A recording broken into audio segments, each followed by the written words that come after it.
혹시 이런 생각 해보신 적 있으신가요? 어떻게 하면 사람들이 나를 진심으로 곁에 두고 싶어 할까? 우리는 늘 관계 속에서 사랑과 인정을 갈구합니다. 그래서 사람을 붙잡으려 애쓰고 더 잘 보이려 노력하죠. 하지만 그럴수록 관계는 더 쉽게 흔들리곤 합니다. 오늘 성경은 진짜 비법을 알려줍니다.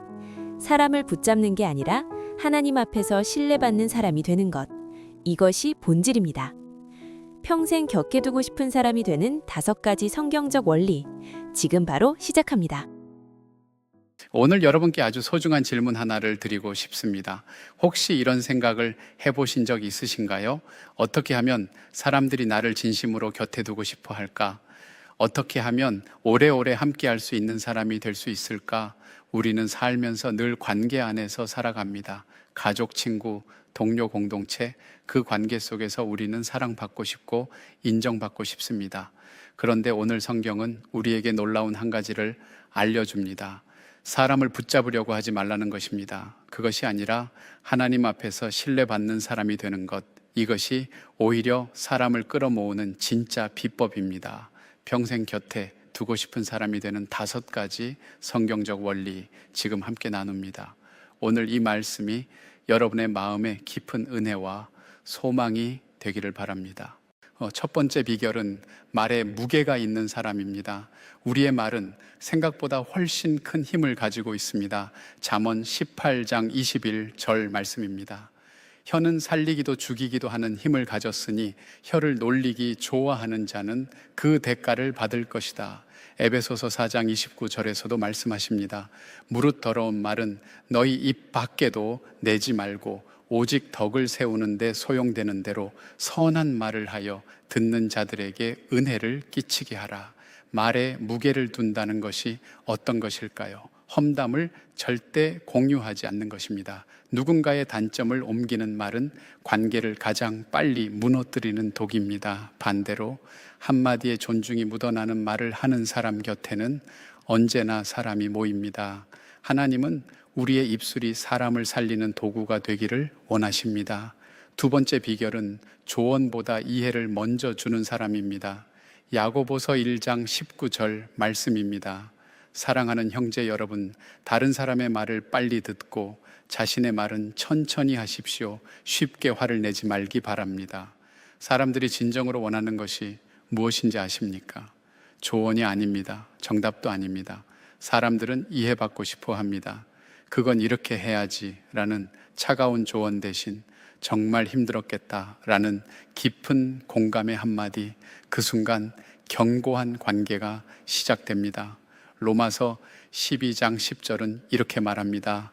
형제를 사랑하여 서로 우애하고 존경하기를 서로 먼저 하라. 상대를 먼저 존경하고 먼저 들을 때 그 관계 안에 깊은 신뢰가 쌓입니다. 세 번째 비결은 계산기를 내려놓은 사람입니다. 우리는 때때로 관계 속에서 계산을 합니다. 내가 이만큼 했으니 저 사람도 이만큼 해야 해. 그런데 계산이 들어가는 순간 관계는 의무가 됩니다. 성경은 전혀 다른 삶을 가르쳐 줍니다. 누가복음 6장 35절 말씀입니다.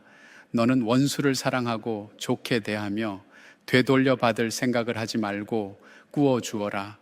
그러면 너희의 상이 클 것이고 가장 높으신 분의 아들이 될 것이다. 빌립보서 2장 3절도 이렇게 말합니다.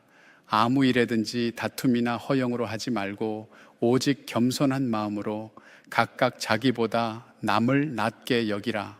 아무런 대가를 바라지 않고 내어주는 하나님의 사랑을 닮은 사람에게 사람들은 자연스럽게 평생을 함께하고 싶어 합니다. 네 번째 비결은 자기 감정을 하나님 앞에서 처리하는 사람입니다. 우리는 관계 안에서 상처를 받습니다. 억울함도 느끼고 실망도 하고 슬픔도 찾아옵니다. 사람에게 감정을 쏟아내면 갈등이 됩니다.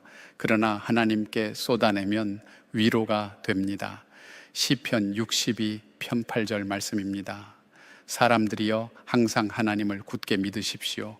그분께 여러분의 마음을 다 털어놓으십시오. 왜냐하면 하나님은 우리의 피난처이시기 때문입니다.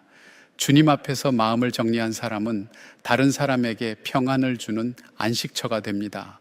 자기 감정을 하나님 앞에서 처리하는 사람은 상처를 돌려주거나 관계를 해치지 않습니다. 그래서 그 사람 곁에 있으면 평안합니다. 다섯 번째 비결은 관계를 조종하지 않는 사람입니다. 고린도전서 13장 5절 말씀입니다. 사랑은 무례히 행동하지 않습니다. 사랑은 자기의 유익을 구하지 않습니다. 사랑은 쉽게 성내지 않습니다. 사랑은 원한을 품지 않습니다. 골로새서 3장 13절도 이렇게 말씀하십니다. 누가 누구에게 불만이 있거든 서로 용납하여 피차 용서하되 주께서 너희를 용서하신 것 같이 너희도 그리하고, 상대를 내 필요를 위한 도구로 삼지 않고 존재 자체로 귀하게 여기는 사람, 그런 사람 곁에서 우리는 비로소 숨을 쉴 수 있습니다. 여러분, 이 다섯 가지를 실천하는 것이 어떤 때는 정말 어렵게 느껴질 수 있습니다. 험담을 하고 싶은 마음이 들 때, 듣기보다 말하고 싶을 때, 계산하고 싶을 때, 감정을 쏟아내고 싶을 때, 자기 유익을 먼저 챙기고 싶을 때, 그럼에도 불구하고 우리가 이 삶을 살 수 있는 이유는 딱 하나입니다. 우리에게 하나님이 주신 큰 그림이 있기 때문입니다. 예수님을 믿는다는 것은 이 땅의 삶만 보는 것이 아닙니다. 하나님의 나라, 천국, 예수님이 다시 오시는 그날까지 그 엄청나게 큰 그림을 보고 사는 것입니다. 이것이 하나님 앞에서 신뢰받는 사람의 삶입니다. 그리고 이것이 평생 곁에 두고 싶은 사람이 되는 가장 깊은 비결입니다. 하나님 아버지, 오늘 우리에게 인간관계의 참된 비법을 말씀해 주시니 감사합니다. 우리가 사람을 붙잡으려 애쓰는 것이 아니라 하나님 앞에서 신뢰받는 사람이 되기를 소망합니다. 말에 무게를 두고 존중이 묻어나는 말로 사람을 살리게 하소서. 조언보다 먼저 듣는 사람이 되게 하소서. 관계를 계산하지 않고 베풀기를 기뻐하는 마음 주소서. 우리의 감정과 상처를 주님 앞에 먼저 내려놓게 하소서. 관계를 조종하지 않고 사랑으로 상대를 섬기게 하소서. 그리하여 우리의 삶이 누군가에게 평생 곁에 두고 싶은 사람으로, 무엇보다 하나님 앞에서 신실한 사람으로 살아가게 하소서.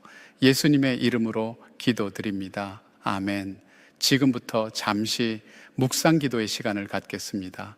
오늘 말씀하신 하나님의 음성을 여러분의 마음 깊은 곳에 새기는 시간입니다. 서두르지 않아도 됩니다. 지금 이 자리에서 하나님 앞에 조용히 나아오십시오.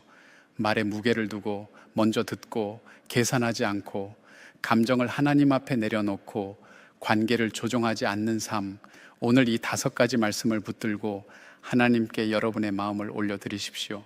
지금 눈을 감으시고 천천히 숨을 고르십시오. 하나님은 지금 이 순간에도 여러분의 피난처가 되어 주십니다. 시편 62편 8절 말씀처럼 그분께 여러분의 마음을 다 털어놓으십시오. 묵상 기도를 시작합니다.